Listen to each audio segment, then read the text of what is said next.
자, 오늘 본문의 장면은 사도 바울이 두 번째 선교 여행을 떠나면서 이제 디모데와 함께하고 실라와 이제 함께하게 되는데, 그 소아시아 지역, 오늘날의 그 터키 지역이죠.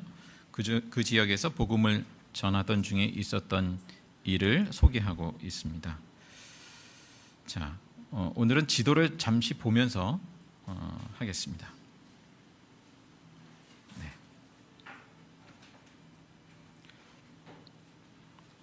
그 성경을 같이 대조해 보시면서, 글씨가 좀 보이나요? 성경에 보니까 부르기아와 갈라디아 지방이 나옵니다. 부르기아, 갈라디아. 갈라디아라는 글씨는 더 크게 보이죠? 보이시나요?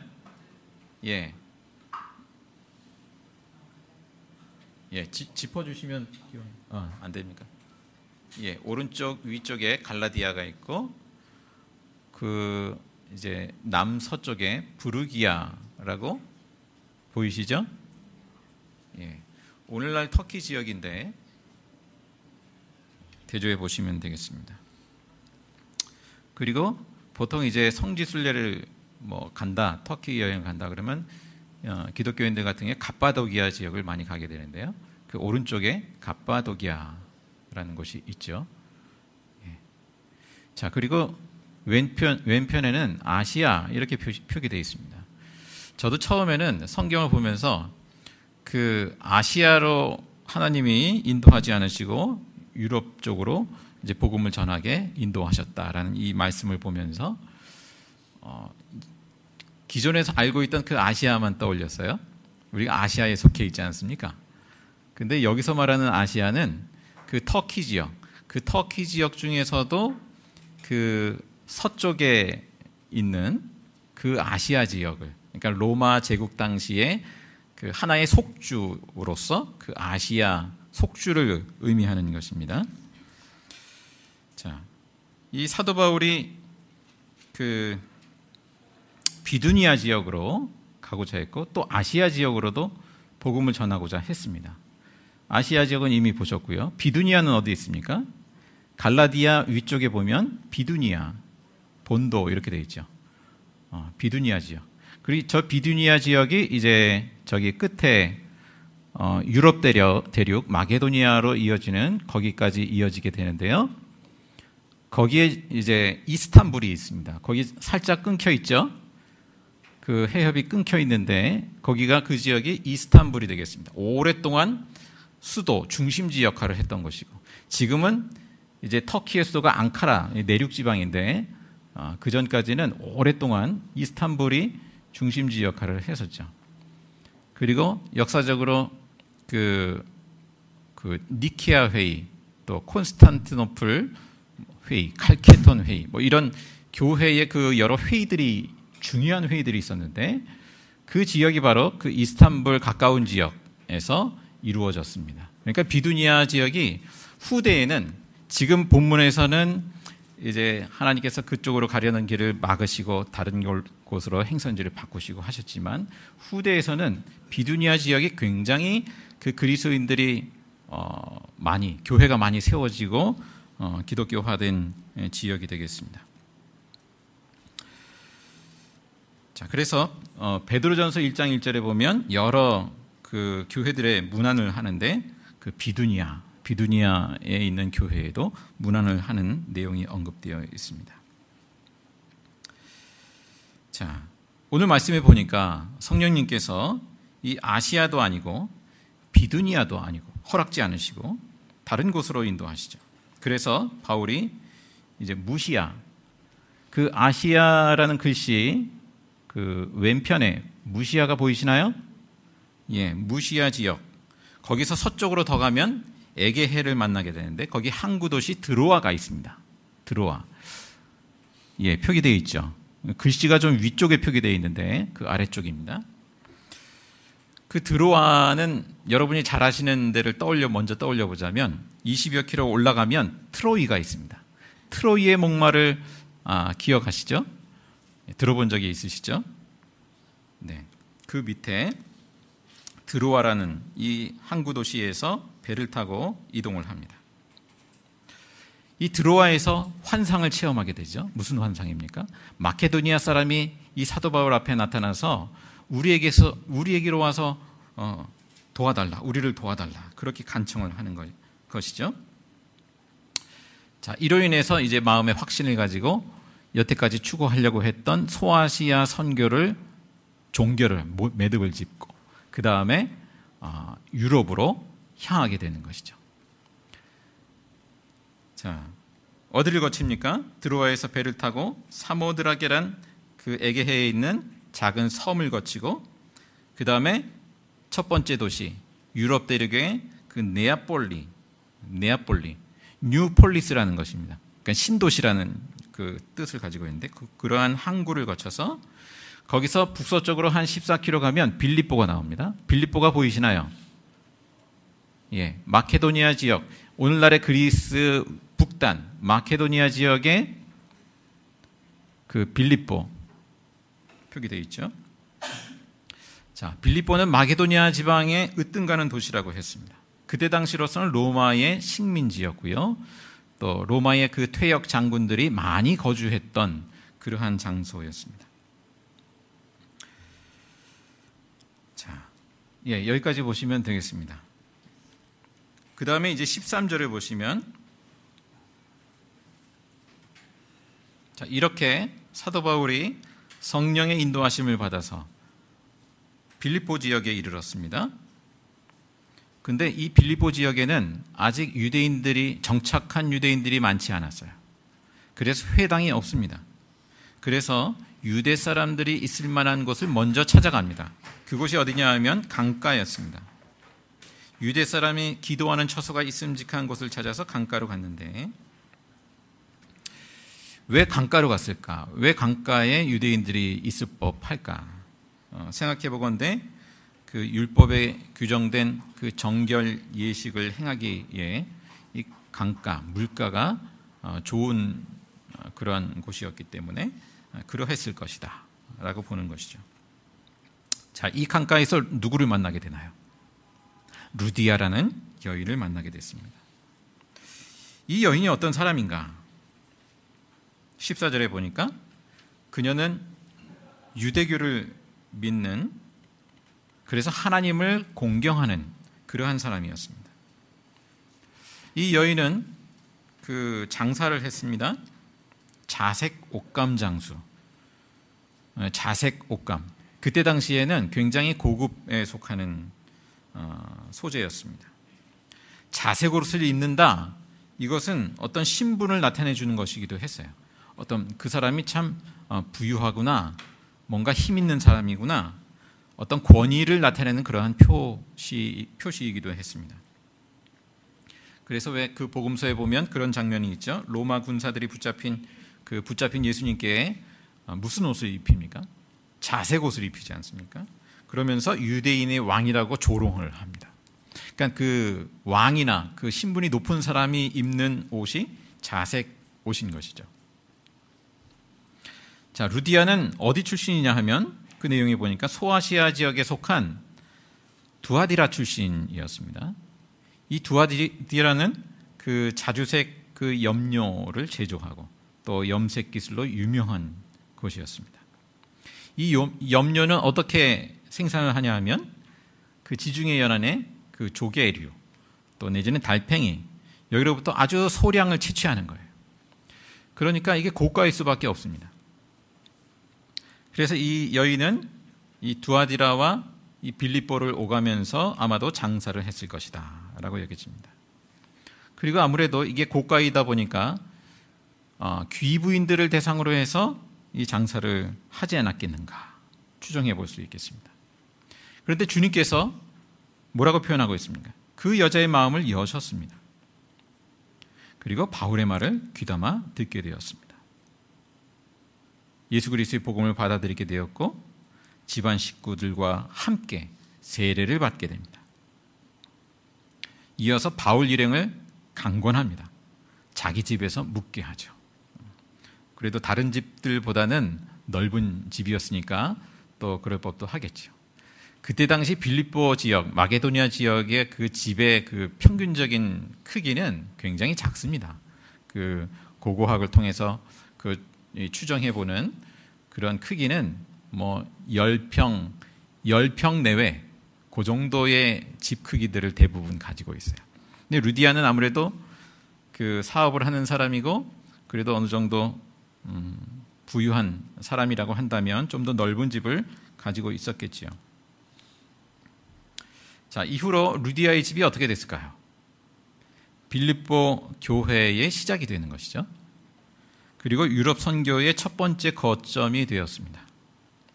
이후로 바울이 이제 그 이어지는 그 다음의 내용을 보면 이런 장면이 있어요. 귀신 들려서 점을 치는 그 여종에게서 귀신을 쫓아냅니다. 그로 인해서 어떤 문제가 발생하게 되고 그래서 감옥에 갇히게 되죠. 그리고 바울과 실라의 찬송 중에 큰 지진으로 옥문이 열리는 역사가 일어납니다. 그래서 그 일을 계기로 해서 간수의 가족이 또 예수 그리스도를 영접하고 세례를 받게 되죠. 자, 빌립보 교회의 시작이 이러합니다. 루디아라는 이 아마도 독신으로 추정이 되는 여인, 과부였든지 어떠했든지 독신으로 추정이 되는 이 여인과 또 그 간수의 가족, 그 가족들이 초기 멤버가 되는 것이죠. 자, 오늘 본문의 말씀을 통해서 생각해 봅니다. 성령의 인도를 따라서 살아간다는 것은 어떠한 것인가 생각을 해보게 됩니다. 자, 믿음 생활이란 뭔가요? 어떤 규칙을 지켜나가고 그 종교적인 신앙의 규정을 늘려나가는 것, 그런 것이라기보다는 성령의 인도를 받아 사는 데 있다라는 것이죠. 성령, 예수 그리스도의 영, 그 영의 인도를 받아서 살아가는 삶. 오늘 본문의 말씀에 보면 본문 6절에는 성령이 막으심으로 이렇게 표현하고 있죠. 근데 7절에는 예수의 영이 그것을 허락하지 않으셨다, 다르게 표현하고 있습니다. 예수의 영. 또 10절에는 뭐라고 되어 있습니까? 하나님께서 우리를 부르신 것이라고 확신하였기 때문이라고 했습니다. 성령, 예수의 영, 하나님, 성삼위 하나님을 다 언급하고 있습니다. 자, 우리가 하나님을 따른다라는 것은 결국 예수의 영을 따름으로써 이루어집니다. 예수의 영을 따르는 것은 결국 성령을 따른다라는 의미죠. 반대로 이야기도 마찬가지고요. 자, 사도 바울은 성령의 인도하심을 받아서 그렇게 주님의 일을 감당하고 그 길을 정하고 나아갔습니다. 자, 우리도 마찬가지로 내가 어떤 선택을 하고 어떤 결정을 했다면 나는 왜 그런 선택과 결정을 했을까? 그 과정과 결정은 성령의 인도와 무슨 상관이 있는가? 나는 성령의 인도를 구하고 따르면서 살아가고 있는가? 그 점을 생각해 볼 필요가 있겠습니다. 자, 우선 오늘 말씀을 통해 볼 때 성령의 인도를 받는다는 것은 어떤 일보다 우선한다라는 것을 우리가 새겨봅니다. 어떤 일보다 우선한다. 자, 지금 사도 바울이 아시아로 가려는 것도 다른 일 때문이 아니에요. 복음을 전하기 위해서, 하나님의 일을 하기 위해서 가는 거죠. 비두니아로 가려는 것도 마찬가지였어요. 이게 뭐 하나님을 배척하고 뭐 다른 길을 가려고 하는 건가요? 아니잖아요. 주님의 일을 하겠다고 하는 거잖아요. 근데 성령께서 막으십니다. 그리고 행선지를 돌려버리시거든요. 자, 그렇다고 한다면 우리가 단지 좋은 일, 나쁜 일, 하나님의 일, 뭐 그렇지 않은 일, 이 이분법으로 나눌 것이 아니라 우리가 좋은 일을 하려고 한다고 할지라도 과연 그 길이 지금 가는 길이 성령께서 인도하시는 길인가? 그리고 지금 우선되는 일인가? 그것을 성령님께 성령의 인도함을 구하면서 나아갈 필요가 있을 것입니다. 그 일 자체는 좋은 일이에요. 그러나 그 일은 내 일이 아닐 수도 있어요. 자, 사도 바울로 말하면 비두니아 선교, 소아시아 선교는 다른 사람의 몫일 수 있어요. 그렇기 때문에 성령께서 사도 바울을 다른 행선지로 돌리십니다. 그리고 또 한 가지, 먼저 보내시는 것. 하나님께서는 마게도니아 사람의 그 환상을 보여주시면서 그 길을 먼저 선택하게 하십니다. 성령께서 나로 하여금 먼저 하게 하는 것이 무엇인가? 다 좋은 일이에요. 다 좋은 일이지만 다 다 하나님 앞에서 옳은 일이냐? 그렇지 않을 수 있다라는 것이죠. 성령께서 우리에게 말씀하시는 그 길, 먼저 취할 일, 그게 뭘까?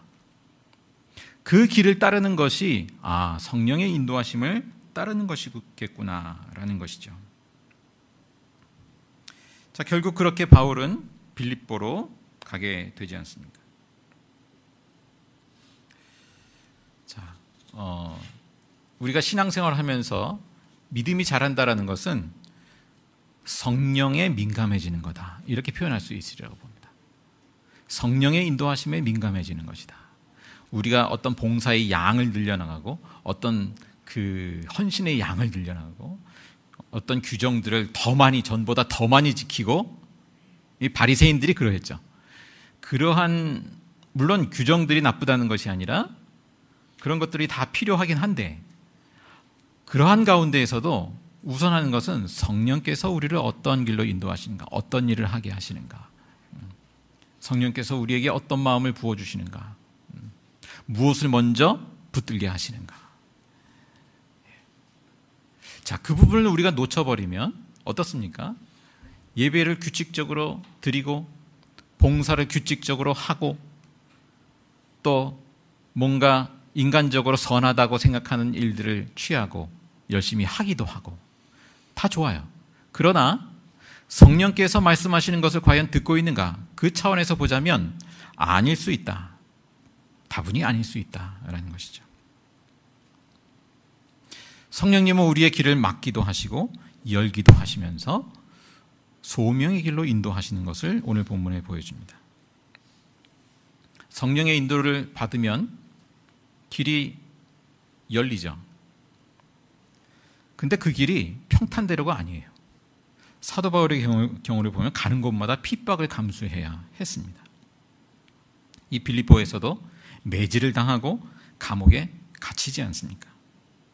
그러나 그 고난의 현장은 있지만 그럼에도 불구하고 거기에 성령의 임재가 있습니다.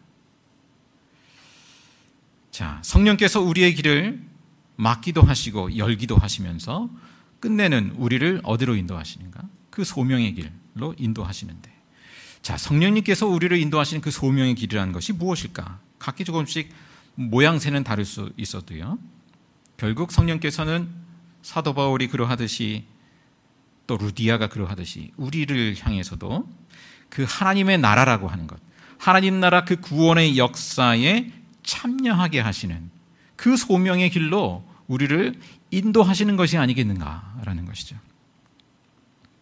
성령님은 우리를 단지 잘 먹고 잘 사는 길, 현세적인 성공의 길로 인도하시는 것은 아니죠. 성령님은 우리를 그 하나님의 통치를 따라서 그 하나님의 통치가 예수 그리스도 안에서 임하고 있다라는 그 복음을 증언하는 그 삶으로 우리를 인도하십니다. 우리가 주님 가르친 기도를 매주 하고 있습니다만, 아버지의 나라가 오게 하시고, 첫 번째 기도죠. 뭐 내 사업이 잘 되고, 뭐 내 가정이, 내 자녀가 어떻게 되고, 이건 다 두 번째예요. 아버지의 나라가 오게 하시고 아버지의 뜻이 하늘에서와 같이 땅에서도 이루어지게 하는 일, 그 소명, 그 소명의 길로 성령께서는 마음을 부어주시고 그 길로 인도하시는 것이 아닙니까? 자, 성령님께서는 바울에게 이 일을, 복음의 일을 특별히 증언하는 일을 만방에 다니면서 증언하도록 맡기셨는데요. 자, 이 일은 오늘 장면 이전에 이미 주어졌었습니다. 다메섹 도상에서 바울을 만나셨을 때 어떤 의미에서는 이미 소명이 주어졌다, 이렇게 말할 수 있겠고요. 또 우리로 말하면 예수님이 우리를 부르셨을 때 이미 소명이 시작된 것이죠. 소명이 임한 것이죠. 그리고 그 다음 장면에 보면 사도행전 13장을 한번 보십시오. 사도 바울이 이렇게 지중해 연안의 여러 지역을 다니면서 복음 전도자로서의 사명, 그 소명을 감당하게 된 데는 더 직접적인 부르심이 있었습니다. 13장 1절에서 3절입니다. 함께 읽습니다. 안디옥 교회에 예언자들과 교사들이 있었는데 그들은 바나바와 니게르라고 하는 시므온과 구레네 사람 루기오와 분봉왕 헤롯과 더불어 어릴 때부터 함께 자란 마나엔과 사울이라. 그들이 주님께 예배하며 금식하고 있을 때 성령이 그들에게 말씀하셨다. 너희는 나를 위해서 바나바와 사울을 따로 세우라. 내가 그들에게 맡기려 하는 일이 있다. 그래서 그들은 금식하고 기도한 뒤에 두 사람에게 안수를 하여 떠나 보냈다. 그 다음 4절까지 보겠습니다. 바나바와 사울은 성령이 가라고 보내심으로 실루기아로 내려가서 거기에서 배를 타고 키프로스로 건너갔다. 성령이 가라고 보내심으로. 자, 이렇게 해서 바울의 1차 선교 여행이 시작이 됩니다. 13장에. 그리고 오늘 장면은 두 번째 선교 여행이 됩니다. 갔던 것을 또 재방문하기도 하고요. 새로운 것을 방문하기도 하면서 복음을 전하게 되죠. 자, 14절을 다시 보겠습니다. 오늘 본문의 14절 말씀.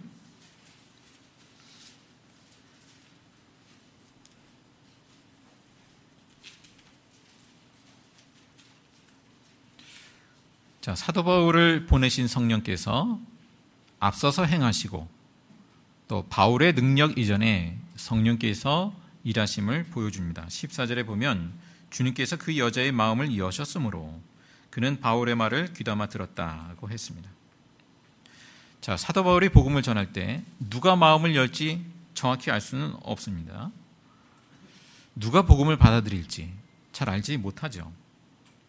근데 주님께서, 성령께서 그 여자의 마음을 여셨습니다.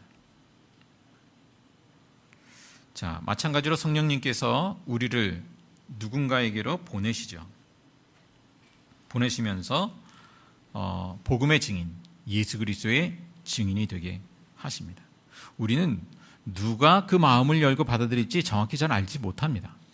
그러나 성령께서 보내시는 사람들에게 복음의 증인의 역할을 하도록 부름받았습니다. 교회의 소명이 그것이죠. 교회가 요즘 그 투명함, 공정함 이런 것들이 많이 요구되는 때입니다. 세무 신고를 이제 또 새롭게 시작하기도 하고 이제 그러한데 뭐 필요한 일들이라고도 여겨집니다. 교회에서 예전에는 특히 큰 교회일수록 이 덩치가 큰데요. 자금 이 재정도 그 영수증 없이 뭐 선교비든지 이렇게 지출하는 일들이 꽤 적지 않게 있는데 그것이 나중에 이제 문제가 되기도 하고 근데 이거 규명해낼 수도 없고 이제 그러한 일들이 꽤 많이 있습니다. 근데 좀 더 투명함을 갖추는 것. 그래서 뭐 어느 교회에서는 정말 소소한 것 하나까지도 그 홈페이지에 다 그 지출 내역을 올리기도 합니다. 투명하게 하는 것. 필요한 조치죠. 자, 그런데 교회가 투명하다 또 공정하다 그것은 마땅히 우리가 구비되어야 될 요건이라고 여겨집니다. 그러나 그러한 것이 구비되었다고 해서 교회가 되는 것은 아니죠.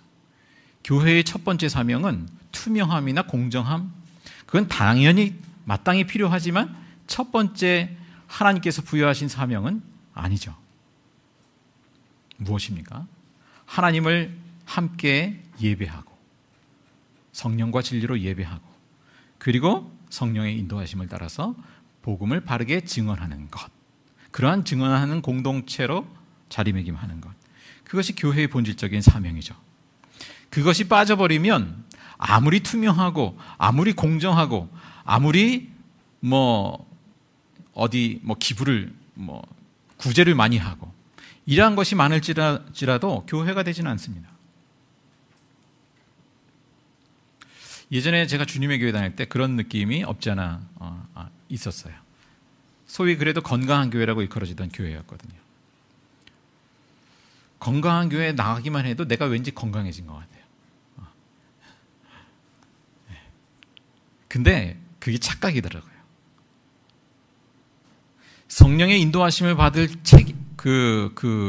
이제 믿음의 몫은 여전히 나에게 있는 거거든요.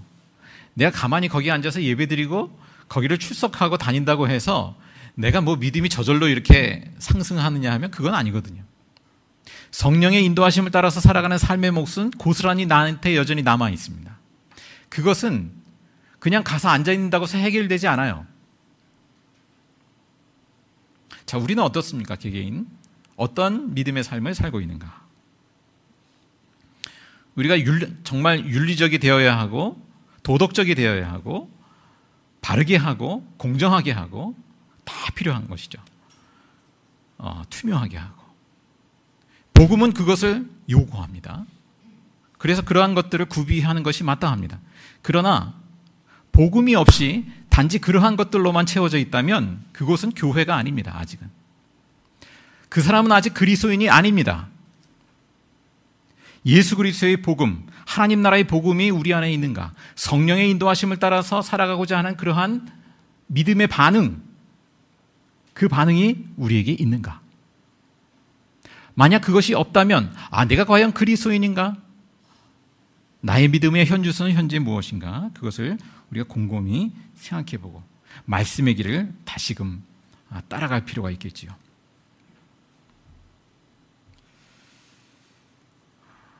자, 우리 교회의 주인은 예수님이죠. 그리스도인의 그리스도인은 나의 주인을 예수님으로 고백합니다. 나의 주님, 그렇게 고백을 하죠. 마땅히 예수님이 주인이라면 예수님을 따라갈 것입니다. 그 인도를 받을 것입니다. 성령의 인도를 받아서 살아갈 것입니다. 사도 바울의 삶은 왠지 나와 거리가 먼 것처럼 느껴지기도 해요. 본문의 말씀 보면서 너무 이 복음을 위해서 여기저기 다니면서 그렇게 전 세계를 다니면서 복음을 전하고 그런 생각이 있다면 먼저 루디아부터 보시죠. 그렇다면 루디아는 어떤 사람인가? 루디아가 예수님을 주님으로 영접하고 세례를 받고 예수님이 그녀의 삶의 주인이 되었습니다. 전에는 사적인 공간이었어요. 그 집이. 그런데 그녀의 집이 이제 교회의 장소가 됐습니다. 자, 사도 바울이 요청하기도 전에 루디아가 먼저 제안을 합니다. 우리 집에 묵으라. 무슨 말을 하나요? 15절에 보니까 나를 주님의 신도로 여기시면 우리 집에 오셔서 묵으십시오. 주님의 신도로 여기시면 우리 집에 오셔서 묵으십시오. 그렇게 강권하죠. 이 루디아의 믿음의 삶은 이렇게 시작되었습니다. 자, 빌립보 교회, 이 루디아가 이제 핵심 멤버죠. 빌립보 교회를 비롯해서 마게도니아에 있는 여러 교회들이 나중에 보면 그 사도 바울의 선교를 후원하는 협력 교회가 되고 협력하는 그리스도인들이 됩니다. 사도행전의 그 바울 서신에 보면 부유해도 그 선교적인 방향성이 불분명한 교회가 있는가 하면 가난해도 그 선교적인 방향성이 분명한 교회들이 있습니다. 사도 바울과의 관계에서 고린도 교회 예를 들면 고린도 교회는 상대적으로 부유한 교회였지만 거기서는 오히려 사도 바울이 자비량으로 충당하면서 복음을 전하고 선교를 합니다. 그런데 이 마게도니아 지역에 있는 가난한 교회들이 선교를 후원하고 협력합니다. 복음을 위하여서 헌신합니다. 자, 그러한 방향성이 성령의 인도하심이 우리 가운데 얼마나 있는가? 우리가 어떤 일을 하든지 어떤 사업을 하든지 우리가 어떤 방향을 가지고 그 일을 감당하고 있는가라는 것이죠.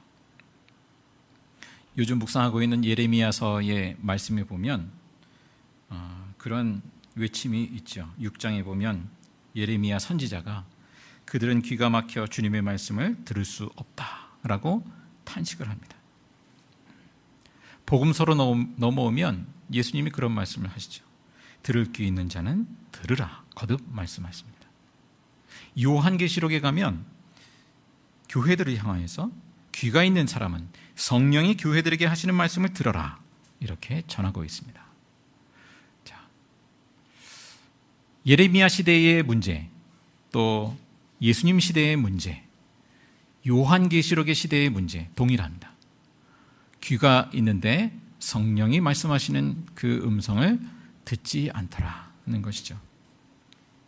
자, 우리가 말씀을 통해서 우리의 삶 가운데 주님이 우리를 어디로 인도하시는지, 어느 쪽을 먼저 선택하게 하시는지, 무엇을 우선하게 하시는지, 그것을 성령의 인도함을 잘 받는 그러한 삶이 될 수 있기를 간절히 바랍니다.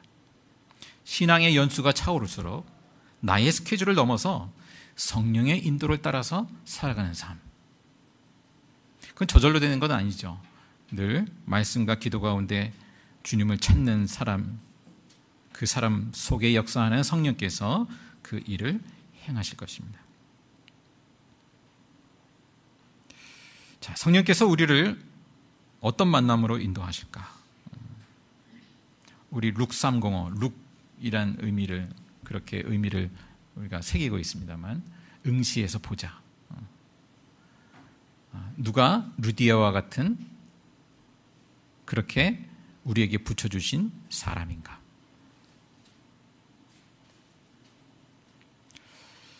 우리도 역시 누군가를 통해서 예수를 믿게 되었습니다. 그렇다면 이제 성령께서 우리를 통해서 또 다른 루디아, 그 사람을, 어떤 사람을 그렇게 만나게 하실까? 오늘 작은 모임 할 때 이 부분을 한번 같이 나누시면 좋겠습니다. 나는 누구를 통해서 예수를 믿게 되었는가? 또 그렇다면 이제 현재 누구를 향해서 예수 그리스도의 복음의 그 통로가 되게 하시는가? 그 부분을 한번 같이 나누어 볼 수 있기를 바랍니다. 자, 우리가 예수님을 주님으로 영접하였다면 성령께서 마땅히 우리에게 할 일을, 소명을 주실 것입니다. 루디아는 그렇게 시작했습니다. 나를 주님의 신도로 여기시면 우리 집에 오셔서 묵으십시오.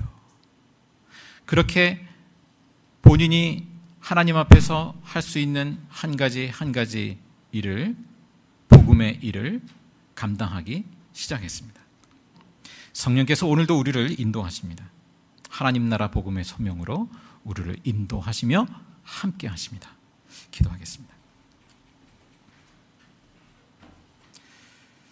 사랑의 주 하나님, 주님께서 우리를 향하여 말씀하시고 또 우리를 이끄시고 먼저 하나님 나라와 그 의를 위하여서 선택하게 하시는 일들을 부여하심을 깨닫습니다.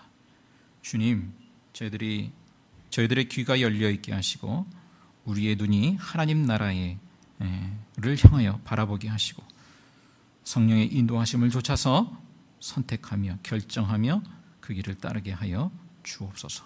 그리하여서 복음의 일, 예수 그리스도의 복음이 전파되는 그 일에, 예수의 사람이 세워지는 그 일에 저희의 삶이 아름답게 쓰임받게 하여 주옵소서.